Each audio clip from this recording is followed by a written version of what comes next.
Good afternoon, Facebook, YouTube, and Twitter. This is Rich again, back for your second video blog of the day for Friday, September 25th, 2015, around 4:11 in the afternoon in Billerica, Massachusetts. Nice and sunny day out, highs in the 60s, low humidity and stuff, perfect fall weather. Get out and to enjoy this fall weather. Got to enjoy the leaves coming down and the crisp air, and the nights getting longer and stuff, and the apple pies, the apple picking, the pumpkin pies, the pumpkin iced coffee and other stuff. Don't need an extended Indian summer or an early winter with cold and snow in October. Some news to report. Got the checkup to see how my wound's doing for the removal of my cyst on my head that I had last week. It's going great.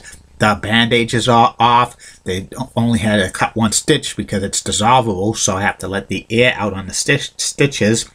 And now I could shower without a showering cap on. And every time I have to shower, I have to pat it down and let it be okay.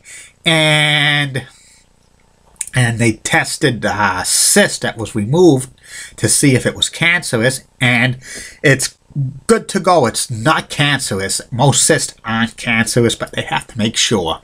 So it's okay. Thumbs up. And some news to report.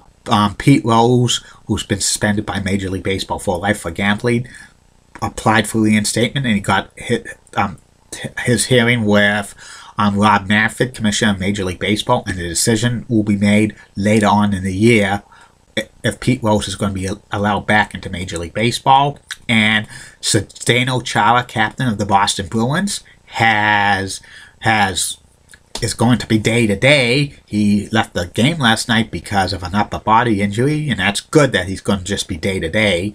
And the Bruins are weak on defense. And then again, as Charlie Steiner, former ESPN Sports Center anchor, used to say, and again, aren't we all day-to-day? That's about it on the news. My next video blog subject of the day is my review of WCW Fall Brawl 1999 from Winston-Salem, North Carolina. This was the first this was the first Fall Brawl pay-per-view not to have the War Games as the main event. It was the main event for this pay-per-view was Hulk Hogan defending the WCW World Title against Steiner, plus other matches. And once I review this card, you get to see how the mighty has fallen for WCW, because 1999 was the year WCW jumped the shark big time. No dark matches for this pay-per-view, and calling the action was Tony Schiavone, Bobby the Brain Heenan, and the Professor Mike Tenay. And here's the matches that were on the pay-per-view. The first match was a six-man tag team match. It was Rey Mysterio Jr., Billy Kidman, and Eddie Guerrero. I lie, I cheat, I steal, the filthy animals. Also in that group was Conan, but he wasn't on the card. They faced off against Vampiro and the Insane Clown Posse, the rap group. That's right, the Insane Clown Posse was in WCW. They probably aligned themselves with Vampiro just to get Vampiro over. And this was a horrible match. Rey Mysterio Jr. suffered a serious knee injury when he was wrestling the Insane Clown Posse, because the Insane Clown Posse weren't really trained to be wrestlers, probably didn't get good training, and they probably hurt Rey Mysterio a little bit. Ending had Billy Kidman did shooting star press on one of the Insane Clown Posse members. Pins him 1, 2, 3, but this match was horrible. Nothing to write home about. The next match was for the WCW Cruiserweight Championship. It was Lenny Lane, who was the current WCW Cruiserweight Champion at the time, with Lodi. They were the West Hollywood Blondes. They were doing like a gay gimmick. And Lenny Lane defended the WCW Cruiserweight Championship against Kai Hacksaw. And this was a dud of a match. Lenny Lane beats Kai's to retain the Cruiserweight Championship. And the West Hollywood Blondes had much potential, but the suits up on TBS just killed the gimmick, saying they did not want like a gay wrestling gimmick on their programs and stuff. Standard and practices I don't want to get into that because I don't know what the story behind that was. The next match was for the WCW Television Championship. It was Rick, the dog-faced gremlin Steiner, facing off against Perry Saturn of Revolution. And this was a horrible match. Rick Steiner retains the WCW Television Championship, beating Perry Saturn. Awful. Some of these matches were awful on WCW pay-per-views in 1999. The next match was a tag team match, a no disqualification tag team match. It was Hugh Morris and Brian Knobbs, part of the First Family of Wrestling, managed by Jimmy Hart. Jimmy Hart revived the First Family. That was a name of a wrestling stable in the old CWA Memphis area back in the early 80s, which Jimmy Hart also managed. But this First Family wasn't as star-studded. They faced off against Dean Malenko and Shane Douglas of Revolution, and Hugh Morris and Brian Knobbs won. Was not a great match. Shane Douglas legitimately injured his bicep in this match. The next match was Berlin, who was played by Alex Wright, Death Wonder Kid, a new gimmick for him. He was like a German heel. He was supposed to face off against Buff Bagwell. I'm Buff and I'm the stuff. And Buff Bagwell was late getting to the arena, and he was substituted by Hacksaw Jim Duggan. And Hacksaw Jim Duggan was defending the good old USA. Oh, USA! USA! Berlin beat Jim Duggan easily in this match. The backstory why Buff Bagwell was removed from this match is Buff Bagwell did not want to put Berlin over. He just did not want to do the JOB at the PPV. So the bookers of WCW just removed Buff Bagwell from the match and inserted Hacksaw Jim Duggan. I bet Buff Bagwell got seriously reprimanded for that and seriously fined for not doing the job on the pay-per-view. The next match was Harlem Heat, who the challengers facing off against the current WCW World Tag Team Champions at the time, Barry and Kendall Windham, part of the West Texas Redneck stable, along with Kurt Hennig and Bobby Duncan Jr., and they had Vincent Virgil, who was called Curly Bill as the lacquey and stuff. It seems like he was a perfect lacquey for anybody.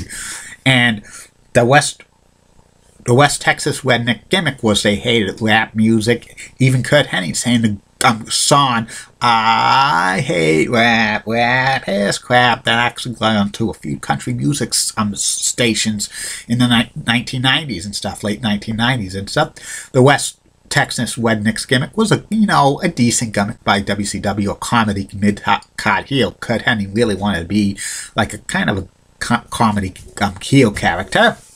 And this match was okay. Harlem Heat beat Barry and Kendall Windham for the WCW World Tag Team Championship. The next match was for the WCW United States title. It was Chris Benoit, the Crippler, who was the current U.S. champion, facing off against Sid Vicious. And they were promoting that Sid Vicious was 79, and that was just a mock on Bill Goldberg and stuff.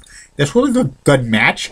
Back and forth. Chris Benoit was going for the headbutt off the top rope, but he missed. Sid ducked out of the way, then Sid puts the power bomb, and then the referee counts 1, 2, 3. Sid Vicious is the WCW United States Championship, and the record's now 80-0. The next match was for a grudge. It was a grudge match. It was Diamond Dallas Page.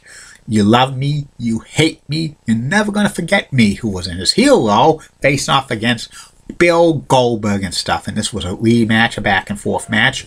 Bill Goldberg wins by spearing DDP and giving him the jackknife suplex. 1, 2, 3.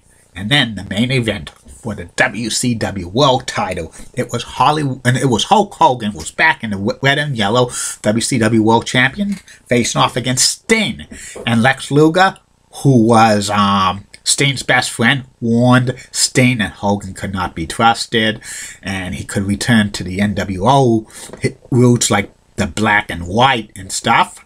And this match was kind of a friendly match. Sting and Hogan shook hands in this match. Was back and forth, competitive until the referee gets knocked out, and then the interference comes.